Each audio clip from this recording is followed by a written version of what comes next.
ഞാൻ പറഞ്ഞു ഇത്രയും ഡോക്യുമെൻ്റ് ലഭ്യമാണ് ഓരോ സന്ദർഭത്തിലും.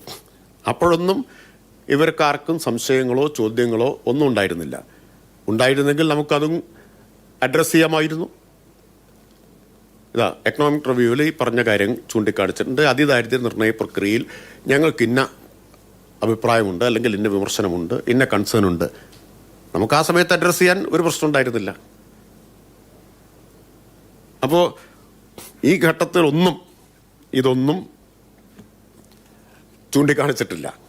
പിന്നെ ധാരാളം ഇത് സംബന്ധിച്ച് വന്നിട്ടുള്ള പഠനങ്ങൾ, രേഖകൾ ഇതെല്ലാം എൻ്റെ കൈവശിരിക്കുക. ഞാനിതൊന്ന് വെറുതെ വെച്ചു എന്ന് മാത്രമേ ഉള്ളൂ. ഇത് മുഴുവൻ ഇവിടെ വായിക്കാൻ പോകുന്നില്ല, അത് പേടിക്കണ്ട. ഇത്രയേറെ പത്രവാർത്തകൾ ഓരോ ഘട്ടത്തിലുമായിട്ട് വന്നിട്ടുണ്ട്. അപ്പം ഇത് നിഗൂഢമായി സുതാര്യതയില്ലാതെ സർക്കാർ ആരെയും അറിയിക്കാതെ ചെയ്തൊരു കാര്യമല്ല എന്നാണ് ഞാൻ പറഞ്ഞു വന്നത്.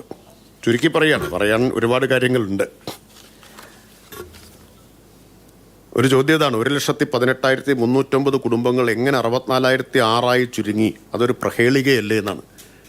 നമുക്ക് ഈ കാര്യങ്ങളെക്കുറിച്ചൊന്നും മനസ്സിലാക്കാൻ ഉത്തരവാദിത്വമുള്ള വിദഗ്ധർ ഇതെല്ലാം പബ്ലിക് ഡൊമൈനിൽ ലഭ്യമായിട്ടും മനസ്സിലാക്കാതെ ഇത്തരത്തിൽ ദുസ്സൂചനയോടുകൂടി ഒരു ചോദ്യമുയർത്തുന്നത് ശരിയാണോ എന്ന് അവരാലോചിക്കേണ്ട കാര്യമാണ്.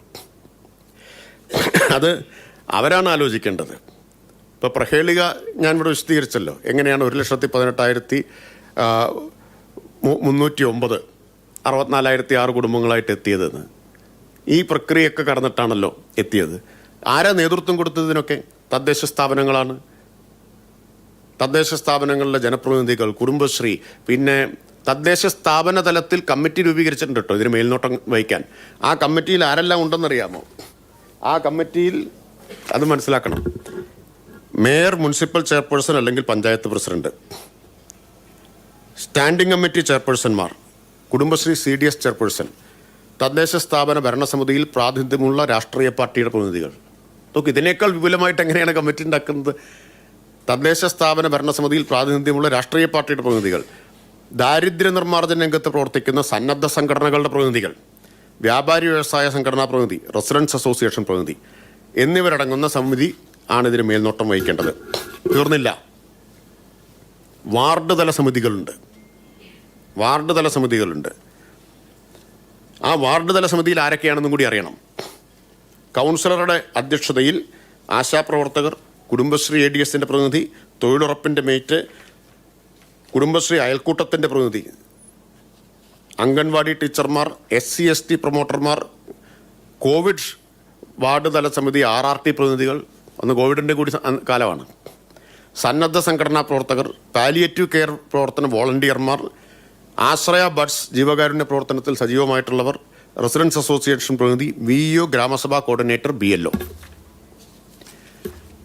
ഇത്രയും വിപുലമായ പങ്കാളിത്തത്തോടെ അതിസൂക്ഷ്മമായി വാർഡ് തലത്തിൽ വരെ ഉള്ള കമ്മിറ്റി. അപ്പോൾ ഞാൻ നേരത്തെ പറഞ്ഞ് 1,18,309 ഫോക്കസ് ചർച്ചകളിലൂടെ വന്നു. ആ ലിസ്റ്റ് വാർഡ് തല സമിതി പരിശോധിച്ചു. വാർഡ് തല സമിതി ശുപാർശ ചെയ്തത് ഗ്രാമസഭയിൽ വെച്ചു.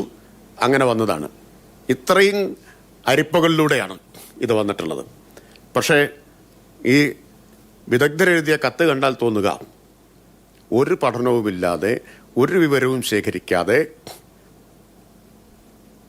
ഒരു പട്ടികയുണ്ടാക്കി ഒരു സുതാര്യതയുമില്ലാതെ എന്നാണ്.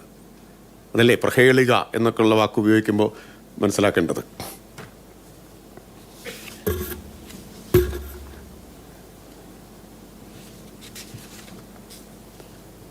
പിന്നെ ഒരു ചോദ്യം, ഇതിൻ്റെ രീതിശാസ്ത്രം എന്തായിരുന്നു? അത് ഞാൻ പറഞ്ഞു ഇവിടെ.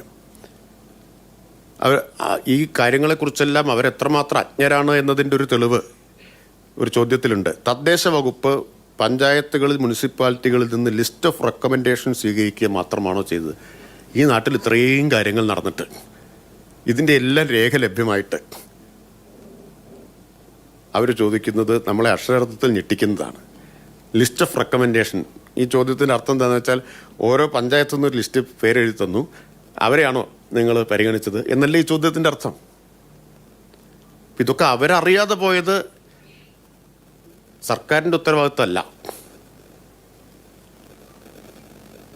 പിന്നെ 233 രൂപ മാത്രം ദിവസക്കൂലി കിട്ടുന്ന ആശാ വർക്കേഴ്സ് ഉൾപ്പെടെയുള്ള സ്കീം വർക്കേഴ്സും അതിദരിദ്ര ജനവിഭാഗങ്ങൾ തന്നെയല്ലേ? വിദഗ്ധരുയർത്തുന്ന ചോദ്യമാണിത്. നേരത്തെ പറഞ്ഞു അതിദാരിദ്ര്യത്തിൻ്റെ മാനദണ്ഡം എന്താണെന്ന്. ഇത് പ്രകാരം തന്നെ 233 ഉണ്ട്. കേന്ദ്ര സർക്കാരിൻ്റെ ദാരിദ്ര്യ മാനദണ്ഡം, ദാരിദ്ര്യരേഖയുടെ, അതിദാരിദ്ര്യമല്ല, 60 രൂപയും കണ്ടാണ്. 60 രൂപയാണ് കേന്ദ്ര ഗവൺമെൻറ്റിൻ്റെ. ഇതിൽ തന്നെ 233 എന്ന് പറയുന്നത് യഥാർത്ഥ 233 അല്ല, 13,200 30 ദിവസം കണക്കാക്കിയാൽ 430-ലധികം രൂപയാണ് കിട്ടുന്നത്. അതവിടെ നിൽക്കട്ടെ. അപ്പം ഇതിലൊക്കെ ഒരു രാഷ്ട്രീയ ലക്ഷ്യമാണ് കാണുന്നത്. ഈ ചോദ്യങ്ങളിൽ മുഴുവൻ കാണുന്നത് രാഷ്ട്രീയ ലക്ഷ്യമാണ്. വേറൊരു ചോദ്യം, പ്ലാനിംഗ് ബോർഡുമായി കൂടിയാലോചന നടത്തിയിട്ടുണ്ടോ? ഇതെല്ലാം നമ്മൾ ഓരോ ചോദ്യം നമ്മൾ അത്ഭുതപ്പെടുത്തുക. പ്ലാനിംഗ് ബോർഡ് സജീവമായിട്ട് ഇൻവോൾവാണ് ഈ പ്രവർത്തനത്തിലാകെ. സജീവമായിട്ട് ഇൻവോൾവാണ്. SRGയുടെ ചെയർമാൻ പ്ലാനിംഗ് ബോർഡ് മെമ്പർ കൂടിയാണ് ഡോക്ടർ ജിജു പി അലക്സ്. അപ്പോൾ ഇതിൻ്റെ മാർഗരേഖയും മറ്റുമൊക്കെ തയ്യാറാക്കുന്നതിൽ SRG നേതൃത്വപരമായിട്ടുള്ള പങ്ക് വഹിച്ചിട്ടുണ്ട്. സ്റ്റാറ്റിസ്റ്റിക്സ് വകുപ്പ് ആദ്യത്തെ 20% സൂപ്പർ ചെക്ക് നടത്തുന്നത് സ്റ്റാറ്റിസ്റ്റിക്സ് വകുപ്പ് കൂടി ചേർന്നിട്ടാണ്. അപ്പം അതുകൊണ്ട് ഈ ചോദ്യങ്ങൾ ഈ സന്ദർഭത്തിൽ ഉയർത്തിയതിൻ്റെ സാങ്കത്യം എന്താണ് എന്നത് പരിശോധിക്കേണ്ടതാണ്. ഇത്രയും അവസരം ഉണ്ടായിരുന്നു.